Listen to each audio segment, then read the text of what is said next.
Bibili lang sana ng sapatos ang isang bride-to-be sa Quezon City. Pero hanggang ngayon, hindi pa rin siya bumabalik.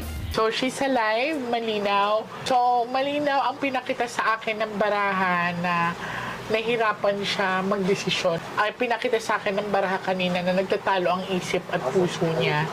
Trending at usap-usapan ngayon sa social media ang nawawalang bride-to-be na si Shera De Juan, isang 30 years old. Kasalukuyan siyang pinaghahanap ngayon ng kanyang pamilya at partner. Si Shera ay huling nakita noong Disyembre 10, 2025 sa isang gasolinahan sa North Fairview, Quezon City, 4 na araw bago ang kanilang nakatakdang kasal kay Mark R.J. Reyes noong Disyembre 14. Ayon sa kanyang fiancé na si Mark, nagpaalam lang umano noon si Shera na bibili ng kanyang bridal shoes sa Fairview Center Mall at iniwan pa nito ang kanyang cellphone para i-charge sandali. Sa kuha ng CCTV, nakita siyang naglalakad sa isang kalye sa Quezon City na nakasuot ng itim na pantalon, jacket at shirt, habang may dalang tumbler at coin purse at posible rin umano itong sumakay ng bus sa Commonwealth Avenue.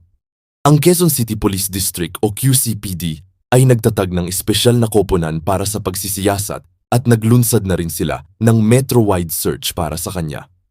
Itinuturing na ngayon na person of interest ang kanyang fiancé na si Mark R.J. Reyes dahil siya ang huling taong nakasama nito bago siya nawala. Ngunit ipinaliwanag ng pulisya na ito ay bahagi lamang ng kanilang karaniwang pamamaraan sa investigasyon at hindi ito nangangahulugan na siya na ang suspek o may sala sa pagkawala ni Shera. Ito ay legal na termino lamang para sa isang tao na may importanteng impormasyon para sa investigasyon. Kasalukuyang sinusuri na rin ng mga otoridad ang laptop at cellphone ni Shera para makakuha ng posibleng lead sa kaso kung sino ang mga huling kausap nito.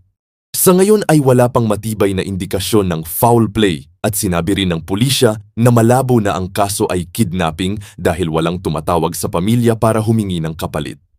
Nag-alok naman ang pamilya ng pabuya na nagkakahalaga ng 150,000 pesos para sa sinumang makakapagbigay ng impormasyon tungkol sa kinaroroonan ni Shera.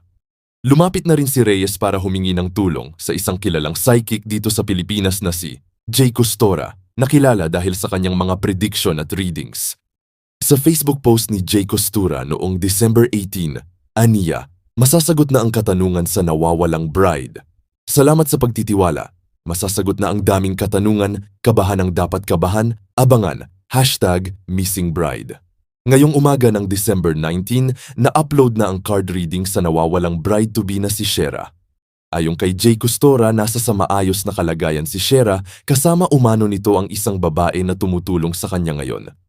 May nakita rin umano si Jay na paglalakbay at posibleng somewhere ito sa Pangasinan or Baguio. At sakto naman na mula Pangasinan si Reyes. At ayon pa kay Reyes, may iba rin umanong nagsasabi sa kanya na nakita nila si Shera sa Baguio, pero ito ay hindi pa kumpirmado.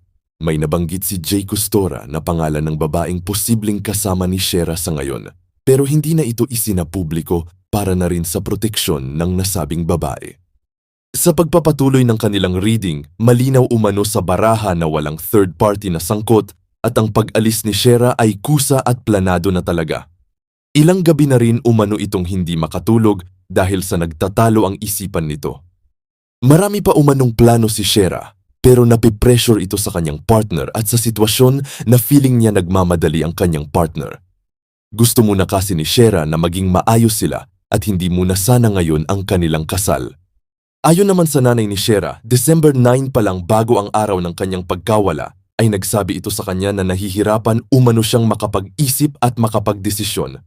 Ito ngayon ang komento ng isang netizen ukol dito na umani ng maraming reaksyon. Sabi na ilang beses ko na to na-comment She was possibly stressed and drained. Pagod na di maipaliwanag which is common sa ikakasal. Yung okay naman relationship nyo for so long pero nung malapit na yung kasal, bigla kang ma-anxiety, depress, stress, mapapaisip ka kung tama ba yung desisyon mo, kung pagpapakasal na ba yung gusto mo, na parang nagkaroon ka ng identity crisis, etc. As in mixed emotion na mahirap ipaliwanag. As in parang gusto mo na lang mag-shutdown, mag-hibernate or mag-disappear. Iba talaga yung wedding prep journey. Para siyang malaking pagsubok. Para kay Shera, kung ikaw man ay dumaraan sa sobrang bigat na emosyon ngayon, gusto naming ipaalala na okay lang mapagod. Okay lang matakot. Hindi kahinaan ang pagkalito, lalo na kapag napakalaking desisyon ang paparating. Ang kasal ay hindi lang selebrasyon. Ito ay isang pagbabago ng buhay, identidad at responsibilidad. Kung kailangan mo ng oras, may karapatan kang magpahinga. Hindi mo kailangang magdesisyon habang magulo pa ang isip mo. Ang tunay na pagmamahal ay hindi minamadali at ang tamang desisyon ay hindi dapat ginagawa dahil lang nakaset na ang petsa. Ang mahalaga ngayon ay ang kaligtasan mo, pisikal, emosyonal at mental. Kung nasaan ka man ngayon, sana ay makauwi ka na rin ng ligtas dahil may mga nag-aalala para sa'yo. Sa huli, mas mahalaga ang isang buhay na buo at payapa kaysa sa isang kasalang pilit at puno ng pag-aalinlangan. Hindi pa huli ang lahat, may bukas pa at may mga taong handang umunawa para sa'yo.